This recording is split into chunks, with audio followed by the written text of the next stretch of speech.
Sun Wukong eventually gets half domesticated by the system. After White won, there was no journey to the west. Designers were slapped repeatedly until his face swelled. Who killed our games? What makes Black Myth tick today? We will uncover the cultural roots and hidden layers of the Black Myth universe. From Wukong to the newly teased Zhong, the parts Western players rarely get to see. Are you wondering if I'm really a gamer? I can almost hear you asking from the other side of the screen. Not a hardcore gamer, not obsessed with grinding or pay-to-win online games. But I do have two great loves, the Prince of Persia trilogy and the Tomb Raider trilogies. A bit of combat, plenty of puzzles, strong storytelling, and realistic art styles. That's my sweet spot. I also enjoyed It Takes Two and Split Fiction, though honestly, they felt a little too gentle, too simple in terms of controls. So now that you know my gaming background, before we dive in, let me put on this golden headband. Black Myth Wukong was inspired by one of China's four great classical novels, Journey to the West. For our generation of Chinese kids, Journey to the West was everywhere. Every winter and summer break, TV stations would loop the show endlessly. Journey to the West follows a monk and his three disciples as they face 81 trials before finally reaching India to retrieve Buddhist scriptures. Now, in this story, Sun Wukong, the Monkey King, was no ordinary monkey. He literally burst out of a stone. On his home mountain, he declared himself king when he realized even monkeys could die. He sought immortality, mastering the 72 transformations and the somersault cloud technique under a Taoist master. He seized the magical stuff, the Ru Yi Jinggu Bang, from the Dragon King of the Eastern Sea, and even stormed the underworld to erase his name from the register of life and death, guaranteeing his own survival. But his growing arrogance soon caught the attention of heaven. Twice, the Jade Emperor tried to recruit him by giving him minor celestial titles. Not surprisingly, that didn't satisfy Wukong's ambition. Instead, he stirred up trouble, raiding the celestial peach banquet, drinking the emperor's wine, and stealing immortal pills. Eventually, the Jade Emperor ordered his capture, sending Erlangshen to fight him, which is exactly the opening battle you see in Black Myth Wukong. After a long fight, Wukong was finally tricked, captured, and thrown into the Taishang Laojun's alchemy furnace. But instead of being burned to death, he came out stronger, with fiery golden eyes that could see through illusions. He then went right back to wreaking havoc in heaven, until he was finally subdued and imprisoned under a mountain for 500 years. Centuries later, Bodhisattva Guan Yin persuaded him to repent and protect the monk Tang Sen on his pilgrimage to India. Since Tang Sen had no powers of his own, he made Wukong wear a magical headband that could tighten painfully whenever a mantra was chanted. Basically, a supernatural leash. In the end, after completing the 81 trials, Wukong achieved enlightenment and was awarded the title 斗战胜佛, victorious fighting Buddha. Now, if you think about it in modern terms, Sun Wukong is basically that guy who doesn't buy into management, refuses to play by office politics, and openly challenges authority. He's kind of like a Chinese classical version of Deadpool, insanely powerful, cheeky, rebellious, fearless, and always itching to punch up at authority. The difference, unlike Deadpool, Sun Wukong eventually gets half domesticated by the system. And many scholars believe this ending reflects the fate of the author himself, Wu Cheng'en. Wu Cheng'en struggled his whole life with the imperial exam system, repeatedly failing, only managing to secure a minor post in middle age, and even then running into corruption and frustration. Put it in modern terms, imagine a man who keeps failing civil service exams, finally lands a small government job only to find himself stifled by bureaucracy. He knew he had the talent, but he couldn't escape the weight of authority. Just like his Monkey King, he oscillated between rebellion and compromise. Okay, so that's Sun Wukong's backstory. That's the past. But if you really want to get what makes Black Myth tick today, you have to know the person behind it all, the founder of Game Science, CEO, and producer of Black Myth Wukong, Feng. This guy's online name is Yocar, and for your convenience, I will just call him that from here on. Yocar studied biomedical engineering as an undergraduate. During his university years, he even spent some time working at the Institute of Biophysics under the Chinese Academy of Sciences, but eventually realized that that kind of work just wasn't for him. Instead, Yocar spent much of his time immersed in games like Warcraft and StarCraft. By the time graduation rolled around, he was spending not just his study hours, but even his living expenses at internet cafes, playing games late into the night. He even hid this from his parents, borrowing money from classmates when he ran out of cash and crashing at their places just to keep playing. To help you understand this in context, in Chinese society, preparing for the graduate school entrance exam, what we call 考研, and preparing for the civil service exam, 考公, are seen as two of the most reliable ways to secure a stable career after university. So the fact that Yocar chose to game instead of following those paths says a lot. After graduation, he joined a game company as a game designer, officially stepping into the industry.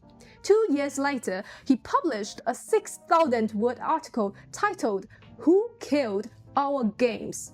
In it, he openly questioned the pay-to-win model, criticizing how capital had distorted the very purpose of online games.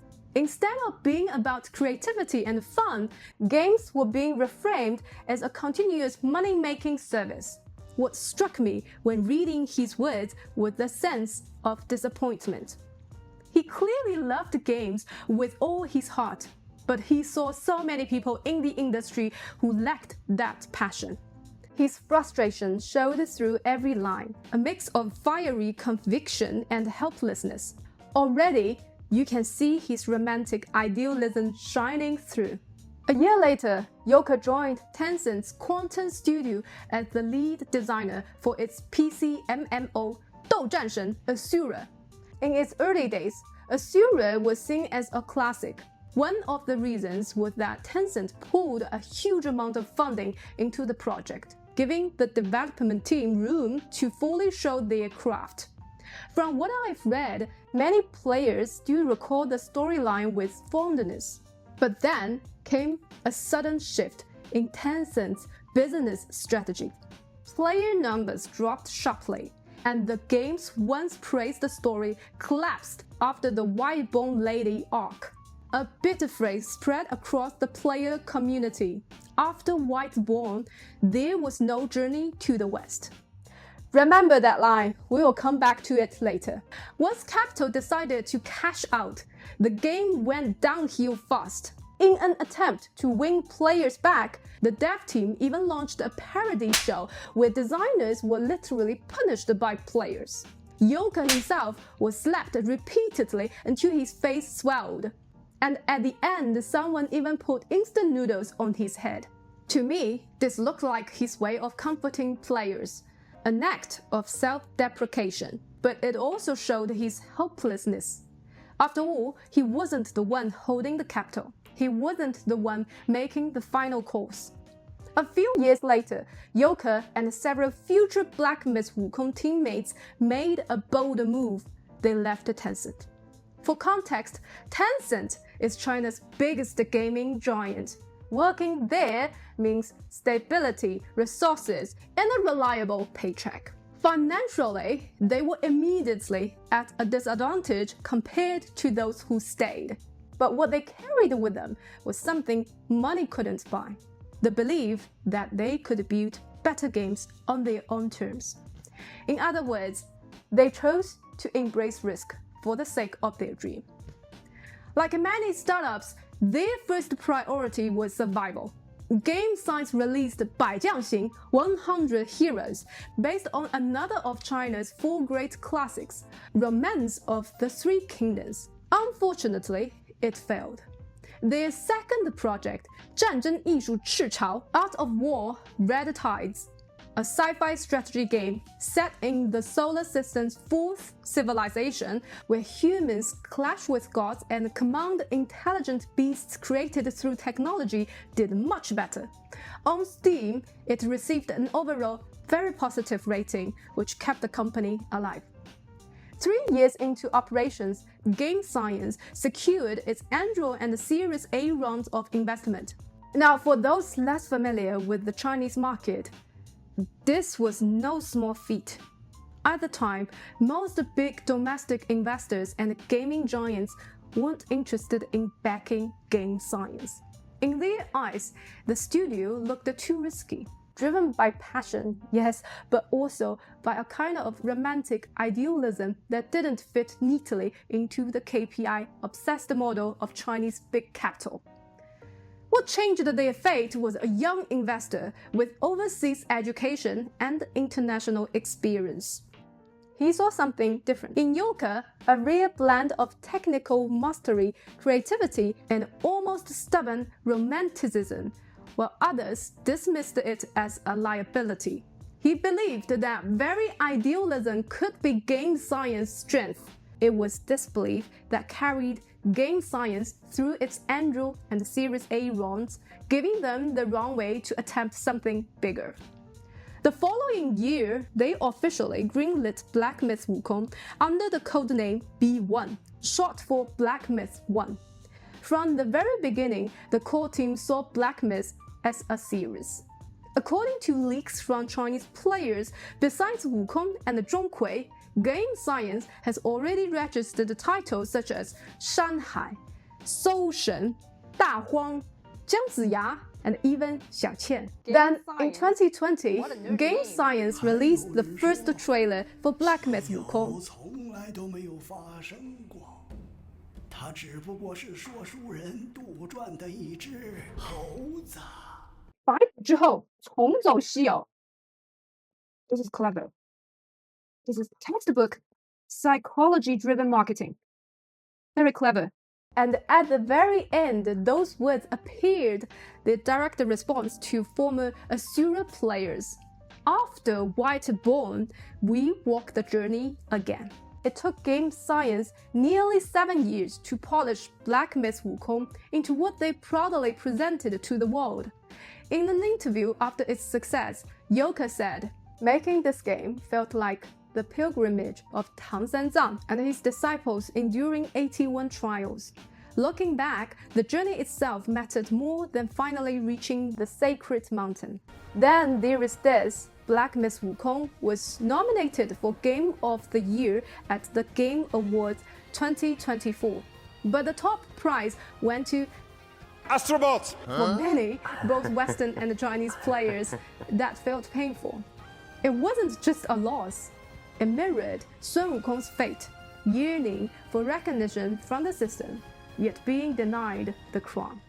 In this game, which I'd honestly call it a work of art, many of the song lyrics were written by Yocar himself. As someone who loves music, that was one of the things that touched me most deeply.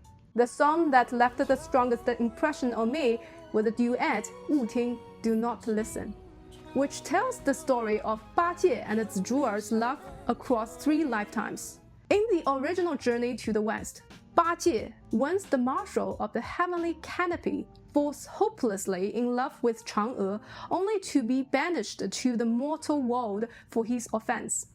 Reborn as a pig Yao Guai, he becomes lazy, greedy, and lecherous. To put it in modern terms, he'd be the creepy guy constantly harassing women, a thoroughly unlikable figure. But in Black Myth Wukong, Bajie is portrayed in a way that even many Western players might find sympathetic.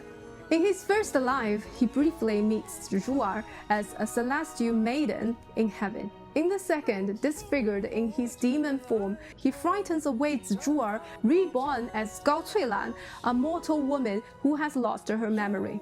In the third, he and Zhong, now a spider Yaoguai, fall in love, but fate tears them apart again, as Bajie must continue on the sacred pilgrimage to the west. The duet's final lines capture the heartbreak perfectly. One voice sings, "If we meet in the next life, please look back." The other responds, "If we meet in the next life, do not look back." Together, the lyrics trace their journey from meeting to misunderstanding to love and finally to separation. It's about realizing too late that you share the same feelings, only to miss each other forever. Yocar even joked on his Weibo account that Black Myth Wukong was basically an excuse to publish the songs he wrote. On his page, he often shares the books he reads, many of them about psychology. Psychology is considered a soft science. But even though he left biology behind, you can still see his logical, scientific way of thinking in how he approaches game design. That's also why the company is called Game Science.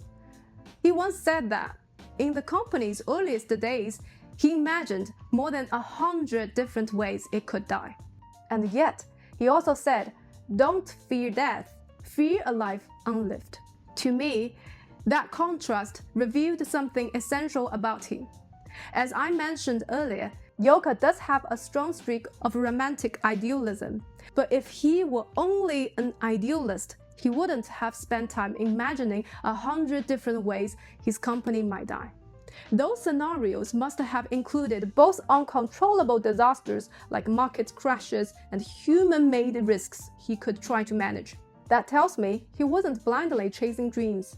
He combined vision with caution, passion with pragmatism. And it's precisely this balance between romantic idealism and humble realism that makes him such a rare figure. Out of curiosity, I even looked at Game Science's current job postings. Their listing for a project manager role surprised me. It required not just the technical skills, but keen emotional insight and empathy. That aligns perfectly with their philosophy of making products that first move ourselves. It also shows how consistently Yocar has lived by this belief while building the career he loves. To be honest, this kind of requirement is rare in Chinese companies. In recent years, a few have started talking about positive corporate culture, but most still put KPIs above everything else. Now, while players are still waiting for Black Myth Wukong's DLC, Black Myth Zhong made its grand debut as the closing highlight at Gamescom 2025 in Germany. I've noticed many Western players already doing their homework on who Zhong is, the ghost catcher from Chinese folklore. To be honest, he's never been a hugely popular figure. China has had a few TV dramas and films about him, but most of them scored poorly. One of those dramas actually brought in Nie Xiaoqian, the famous ghostly heroine from Strange Tales from a Chinese studio. It kind of makes sense. Zhong is a ghost catcher, and Xiaoqian's story is also about the human-ghost encounter, a tragic but beautiful love story between her and a human scholar, Ning Caichen. And here's my bold guess. We might one day see this in Black Myth Zhong. After all, Game Science has already registered the trademark for Xiaoqian. And yet, just like when I first saw the Black Myth Wukong trailer years ago and immediately sensed its success, I feel the same confidence about Zhong. In preparing this video, I went through Yocar's interviews and talks. And the more I watched, the clearer it became to me that he has reached a deep understanding of human nature, the mix of good and evil, beauty and ugliness. His worldview, his values, even his view of love are now shaping his work. You know, the funny thing is, Journey to the West isn't really about the West at all. It's about the journey itself. Everyone's destination is different. What really matters is walking the road that's truly yours. And as the old theme song from the Journey to the West TV series puts it, Dare to ask where the road is. The road is beneath your feet.